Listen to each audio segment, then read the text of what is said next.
Welcome to my blue circle.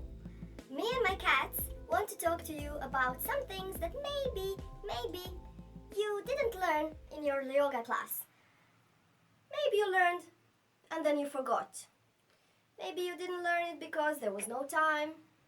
Maybe because you joined a little bit later. Or maybe you arrive always 5 or 10 minutes later, or you leave 5 or 10 minutes early. Maybe you didn't learn them because you don't come to class regularly. Maybe you change teachers often and then you don't get to stay with one yoga teacher for a long time, so you kind of miss their flow, let's say. Maybe you didn't learn it because you didn't ask. Maybe your teacher didn't say it. Maybe your teacher said it only once or mentioned it, and then he or she hopes that you would remember, which is impossible, right? You cannot remember everything. Maybe because your teacher hopes you will find out for yourself. It's not your fault. It's probably not your teacher's fault.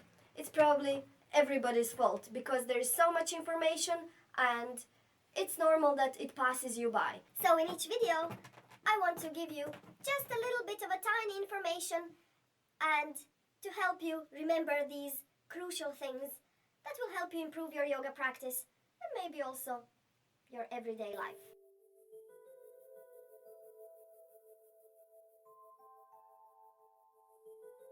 This is Vivekananda, this is not Patanjali.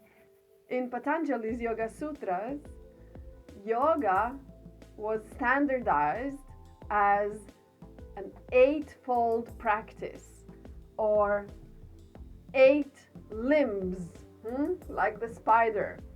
One of those limbs is asanas, which is the posture practice, the practice of the strength and making sure that your body can sustain sitting for a long time in the meditative posture. One other popular limb of yoga is the pranayama, and this is connected to the breathing. But we don't really talk about pratyahara a lot in our yoga class. We do it a little bit, but we don't really explain what it is because it's kind of advanced and can be easily misinterpreted. What is pratyahara?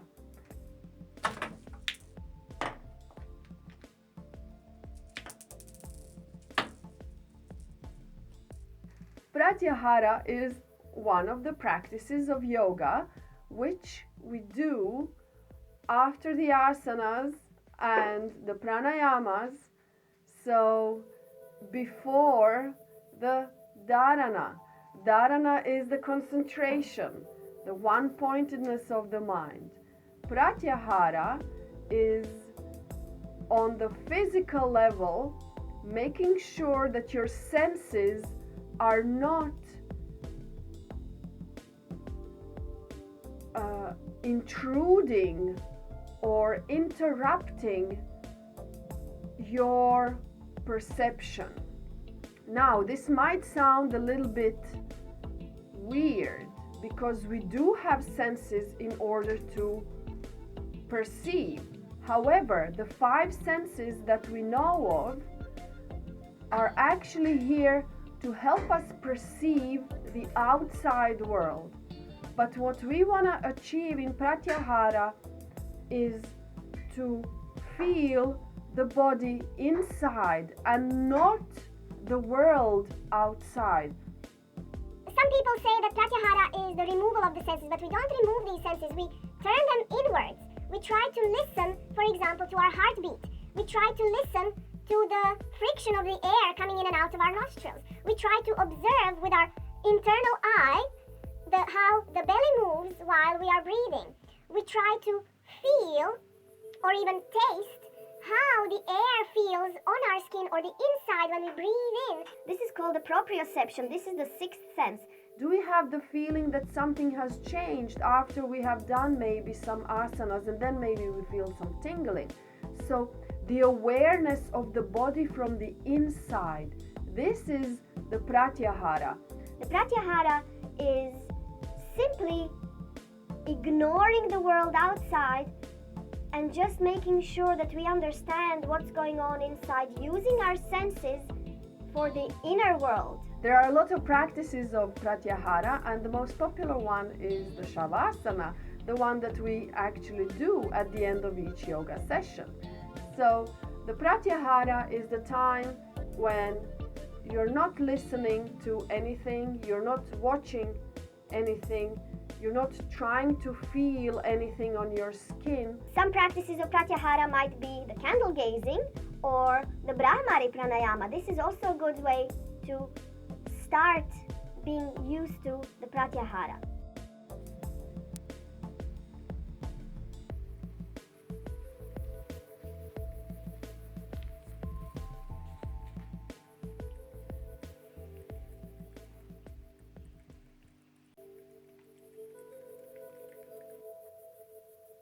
And then when we master the Pratyahara, or not even when we master, but as we start doing it, we understand more how to do the dharana, because our dharana is not going to be successful unless our Pratyahara is successful. And this is how we say those are the limbs, those are the levels, not even steps, but kind of it's folds. They're the dimensions, because all of them are important in order to get to the samadhi and then of course yoga.